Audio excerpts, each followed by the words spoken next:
कहते हैं कि अगर हम मिलजुल कर रहें तो हर मुसीबत का सामना हम बड़ी आसानी से कर सकते हैं। आज की कहानी से हमें कुछ ऐसा ही सीखने को मिलता है।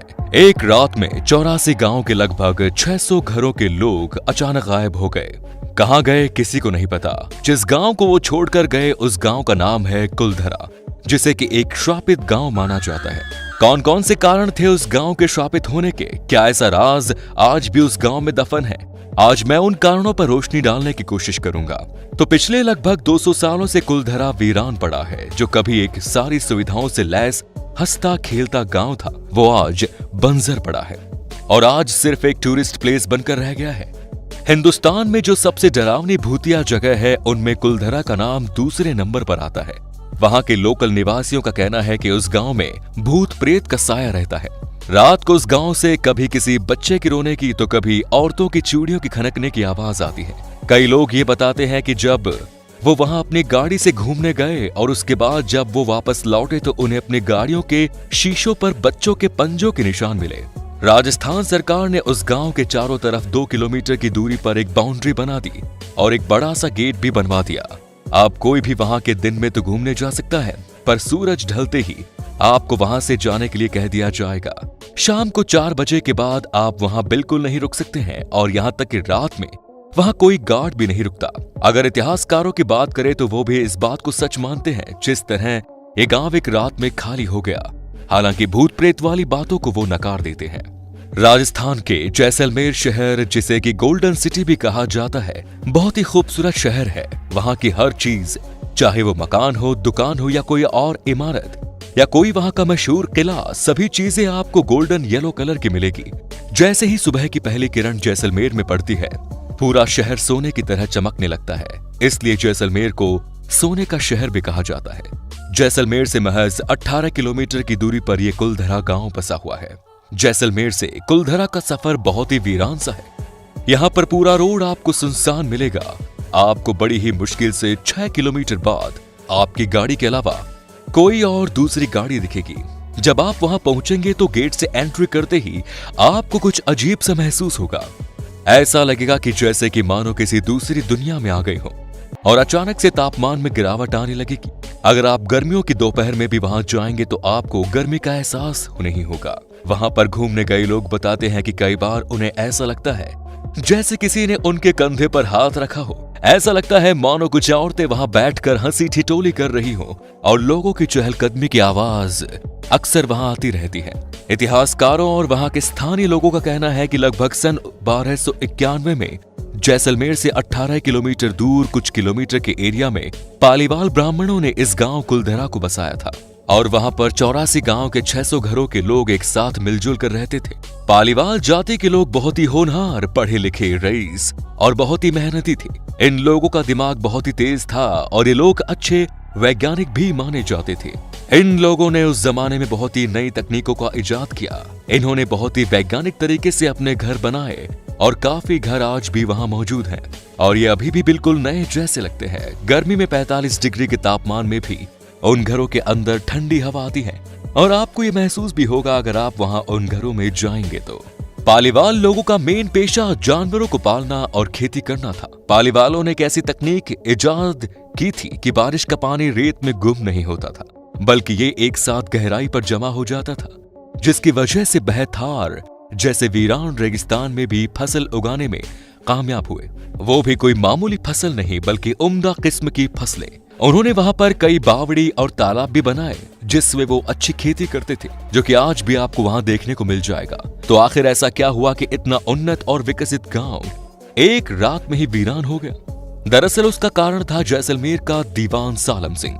सालम सिंह एक बहुत ही क्रूर दीवान था और कुलधरा गांव भी उसी के प्रशासन में आता था और उसके क्रूर होने के पीछे भी एक कहानी है। दरअसल जब वो 11 साल का था तब उसी की नजरों के सामने उसके पिता की गर्दन काट दी गई किसी राजद्रोह के आरोप में। उसके पिता भी जैसलमेर के सोनार किले में दीवान थे। उसी घटना ने सालम सिंह को इतना क्रूर और निर्दयी बना दिया। एक बार सालम सिंह कुलधरा गांव का दौरा कर रहा था तो अचानक उसकी नजर वहां के पुजारी की बेटी पर पड़ी और उसकी नीयत खराब हो गई। उस लड़की को पाने के लिए उसने बहुत कोशिश की, और अलग अलग तरह के लगान लगाए ताकि पालीवाल ब्राह्मण उसके सामने झुके और वो अपनी मंशा पूरी कर सके। पर पालीवाल ब्राह्मण बहुत ही उन्नत और रईस थे और इस वजह से उसकी ये चाल कामयाब नहीं हो पाई। यहाँ तक कि उसने कई बार उस लड़की को उठाने की कोशिश भी की, पर वो उसमें भी कामयाब नहीं हो पाया। आखिरकार जब उसे कोई भी कामयाबी हासिल नहीं हुई और उस लड़की को पाने की चाहत उसके मन में इतनी बढ़ गई थी कि उसने सीधा उस गांव में संदेश भिजवा डाला कि अगले पूर्णमासी की रात तक उस लड़की को सालम सिंह की हवेली पर पहुंचा दो, वरना अगले दिन वो अपने सैनिकों के साथ उस गांव पर हमला कर देगा। ये सुनकर पालीवाल लोग बहुत परेशान हो गए। उन्हें समझ में नहीं आ रहा था कि अब क्या करें, क्योंकि पूर्णमासी की रात आने में अब कुछ ही दिन का वक्त रह गया था। हर आदमी अपने अपने तरीके से सुझाव दे रहा था, पर इसके लिए उसके पास वक्त नहीं था। उसके बाद गांव में पंचायत बुलाने का फैसला हुआ और उसी दिन सारे 84 गांव के लोग एक मंदिर में इकट्ठा हुए। उसके बाद अलग अलग लोगों से राय ली गई। किसी ने कहा कि हम साथ मिलकर इसके खिलाफ लड़ेंगे, पर वो कुछ हजार लोग इतनी बड़ी सेना का सामना नहीं कर सकते थे। किसी ने कहा कि वो परिवार वहां से चला जाए, पर सालम सिंह के जुल्म के किस्से बहुत ही मशहूर थे। अंत में सभी 84 गांव के लोगों ने एक मत से फैसला लिया कि वो सभी एक साथ उस गांव को छोड़कर वहां से खामोशी से चले जाएंगे। उनका कहना था कि हम अपनी इज्जत का सौदा नहीं करेंगे, चाहे कुछ भी हो जाए। शायद यही फर्क था उस टाइम के लोगों में और आज के लोगों में। वो सारे लोग जिस तरह से एक लड़के की इज्जत को बचाने के लिए एक साथ आ गए, ये अपने आप में एक मिसाल है। और आजकल के लोगों को सिर्फ अपने आप से मतलब रहता है, चाहे उसके पड़ोसी के साथ कुछ ही गलत क्यों ना हो रहा हो, उससे उसे कोई फर्क नहीं पड़ता। और शायद यही चीज उन लोगों में नहीं थी। खैर, ये तो हुई इंसानियत की बात। अब आते हैं कहानी पर। जब गांव छोड़ने का फैसला हुआ तब उन्हें पता था कि अब इसमें जरा सी भी देरी हुई तो ये बात कहीं ना कहीं से बाहर निकल जाएगी।